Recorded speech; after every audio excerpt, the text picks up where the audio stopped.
প্রিয় নবীর জন্মের দিন সোমবার সুবহে সাদিকের সময় বিবি আমিনা ঘরের মধ্যে সম্পূর্ণ একা ছিলেন। হঠাৎ তিনি আকাশের দিক থেকে একটি বিকট আওয়াজ শুনতে পেলেন। তখন তিনি অত্যন্ত ভীতসম্পন্ন হয়ে পড়লেন। কিছুক্ষণ পর তিনি দেখতে পেলেন মোরগ আকৃতির একটি পাখি উড়ে এসে তার ঘরের মধ্যে প্রবেশ করল। অতঃপর পাখিটি তার একটি পালক দিয়ে আমিনার মাথা স্পর্শ করল। ফলে তৎক্ষণাৎ আমিনার অন্তর থেকে সমস্ত ভয়ভীতি দূর হয়ে যায় এবং তিনি বেশ আনন্দ এবং আরাম বোধ করতে থাকেন। তখন পাখিটি কিছু মিষ্টি জাতীয় খাদ্য আমিনার মুখে তুলে দিলেন। অতঃপর পাখিটি পুনরায় আকাশের দিকে আবার উড়ে চলে গেল। পাখিটি চলে যাওয়ার পর হঠাৎ একজন সুন্দর যুবক আমিনার ঘরে হাজির হলেন। তার হাতে ছিল একটি শরবতের গ্লাস। যুবকটি বিবি আমিনাকে বলল, হে আমিনা, আপনি এই শরবতটি পান করুন। তখন বিবি আমিনা যুবকটির কথা মতো শরবতটি পান করলেন। শরবতটি ছিল অত্যন্ত মিষ্টি এবং দুধের মতো সাদা। আমিনা শরবত পান করা শেষ করে সেই যুবকটি সেখান থেকে চলে যায়। কিন্তু আমিনা যে শরবত পান করেছিলেন সেই শরবত থেকে যেন একটা অপরূপ জ্যোতি বের হয়ে ঊর্ধ্ব আকাশের দিকে চলে গেল। তারপর কয়েকজন সুন্দরী নারী আকাশ থেকে এসে আমিনার কাছে উপস্থিত হলেন। তখন আমিনা তাদেরকে জিজ্ঞেস করলেন, হে মহিষী নারীগণ, আপনারা কারা? তখন তারা উত্তর দিলেন, আমরা হলাম হযরত হাজেরা, হযরত মরিয়ম এবং হযরত আসিয়া। অতঃপর তারা আমিনাকে আশ্বস্ত করে বললেন, হে আমিনা, আপনার কোনো দুশ্চিন্তা বা ভয়ের কারণ নেই। আল্লাহর নির্দেশে আমরা আপনার কাছে আপনার পরিচর্যার জন্যই এসেছি। এটা শুনে আমিনা রাদিয়াল্লাহু তাআলা আনহা অনেকটাই দুশ্চিন্তা মুক্ত হয়ে গেলেন। অতঃপর সে তিনজন রমণী বিবি আমিনার পরিচর্যা শুরু করে দিলেন। ঠিক একই সময় একটি অদৃশ্য আওয়াজ আসলো, হে আমিনা, তোমার শিশুটিকে মানুষের দৃষ্টির অন্তরালে রাখো। অতঃপর কয়েকজন সুন্দরী মহিলা মেশকে আম্বর এবং অন্যান্য সুগন্ধি দ্রব্য নিয়ে আমিনার ঘরে প্রবেশ করল। ইতিমধ্যে আমিনা লক্ষ্য করেছিলেন যে কতগুলো অপূর্ব পাখি তার ঘরের উপর উড়ে বেড়াচ্ছে। এই ধরনের সুন্দর আকৃতির পাখি তিনি এর আগে আর কখনোই দেখেননি। এই দৃশ্যগুলো দেখে আমিনার চোখ জড়িয়ে গেল। অতঃপর এই সুন্দর মনোরম অবস্থার মধ্যে ভূমিষ্ঠ হলেন হযরত মুহাম্মদ সাল্লাল্লাহু আলাইহি ওয়াসাল্লাম। তিনি ভূমিষ্ঠ হয়েই সেজদায় পতিত হয়ে বললেন, লা ইলাহা ইল্লাল্লাহু মুহাম্মাদুর রাসূলুল্লাহ, সুবহানাল্লাহ। শিশু হযরত মুহাম্মদ সাল্লাল্লাহু আলাইহি ওয়াসাল্লাম ভূমিষ্ঠ হওয়ার পর থেকে তার দেহের আলোতে আমিনার প্রদীপহীন ঘরটি এতটাই আলোকিত হয়ে গেল যে ঘরের মেঝেতে পতিত সুই পর্যন্ত সেই আলোতে তুলে নেওয়া হয়েছিল। সেই আলো এতটাই উজ্জ্বল ছিল যে তার ঝলকে সিরিয়ার রাজপ্রাসাদগুলো আমিনার চোখের সামনে ভেসে উঠল। অতঃপর একখণ্ড সাদা মেঘ আকাশ থেকে নেমে এসে শিশু মুহাম্মদ সাল্লাল্লাহু আলাইহি ওয়াসাল্লামকে আমিনার কোল থেকে নিয়ে চলে গেল। এই সময় অদৃশ্য থেকে কে যেন বলল, এই শিশুটিকে পূর্ব এবং পশ্চিমের সমগ্র অঞ্চলগুলো ঘুরিয়ে নিয়ে আসা হোক, যেন সারা দুনিয়া এই শিশুটির কাছে পরিচিত হয়ে যায়।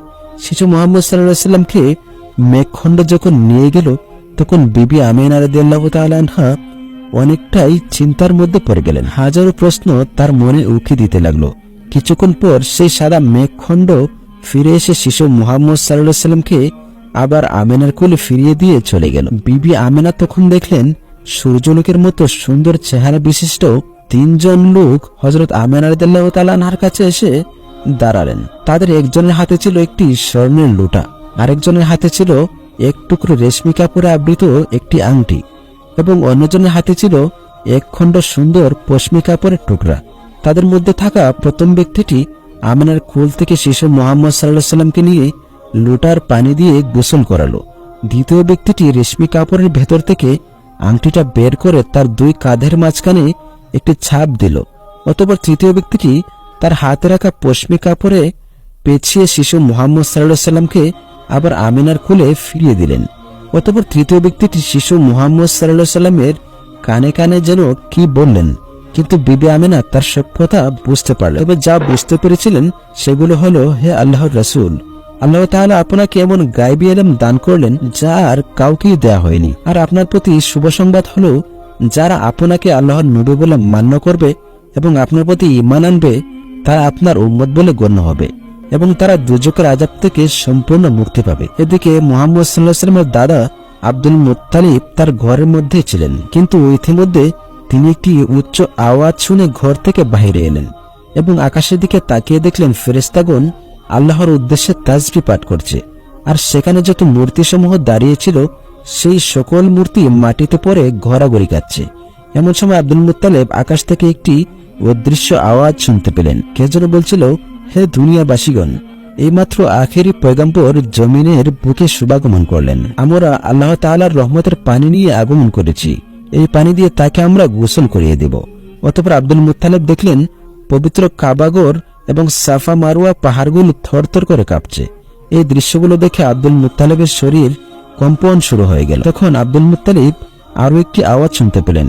কে যেন আকাশ থেকে বলছে, হে কুরাইশ প্রধান, ভয় পেও না, তোমার ভয়ের কোনো কারণ নেই। অতঃপর আব্দুল মুত্তালিব পুত্রবধূ আমিনার খবর জানার জন্য তার রুমের দিকে অগ্রসর হলেন।